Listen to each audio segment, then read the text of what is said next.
A new Tampa Bay Business Journal hits newsstands today, and editor Alexis Muellner is here to talk about some of the week's big stories. Good morning. Happy Friday to you. It's always nice to see you. You too. You've got some really interesting news, some exciting news. The USF Bulls, new football season. They're also getting a lot of marketing support this year. They are. Well, in the past, the university has spread its marketing duties, across all of its departments. And what they've done is they've really concentrated, in part a couple of years ago with the hiring of Tom Hoof, who was a VP of marketing for the Tampa Bay Rays. And what they've tried to do is to create sort of a national level internal agency, if you will, to make the messaging consistent across USF. And when it comes to football, this Bulls Unite campaign, they've been working on it for 6 months.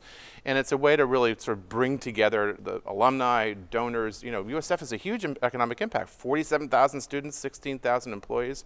And so it's really interesting to see them kind of evolve their marketing. It's a trend in higher education to hire sort of outside marketers to come in and kind of make the messaging consistent. And they've got a really good football team as well. Apparently this year is shaping up well. Winning helps, but there's only so much marketing can do. If the team does well, they're trying to create fan experience with giveaways and that kind of thing. So probably, a lot of fun to get out there and see the Bulls on a Saturday. Sounds like fun. All right, Little Bokeelia Island in South Sarasota, once on the market for $25 million, sold for half the price. So who got the bargain? And many of our longtime viewers will remember we talked about Little Bokeelia. It's outside of our coverage area. It's down in Lee County, but Sarasota CEO Mark Pentecost and his wife, who run It Works Global, bought Little Bokeelia for $14.5 million. It was on the market for almost $30 million in 2012. It's a 120-acre island off the coast. It has some historical value, but more importantly, it's interesting to watch a Sarasota entrepreneur buy the island for some, to use in a corporate way for motivational things and that kind of thing. But it was sort of slated for development, and I think they're going to keep it pristine and pure. Wow, that's pretty interesting. Yeah, it's exciting.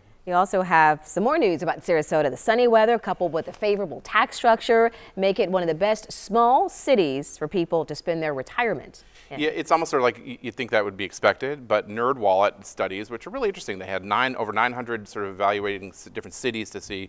It turns out Sarasota is number 3 in the nation. So, and there's a lot of great things happening there in terms of development and just quality of life, and this sort of verifies some of that. So 3 is really exciting. I think so. I mean, and it makes a lot of sense, especially with the baby boomer generation and a lot of folks kind of figuring out where to spend those years. And it's so pretty in Sarasota as well. Oh my goodness, yeah, it's really lovely down there. Well, let's go retire there.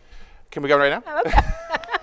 Lord, I wish. There's work to do. I don't think we can do that quite yet. I don't think so yet. All right. Well, always good to see you, Alexis. Good to see you. For more Business Journal headlines, check out the money section on our mobile app.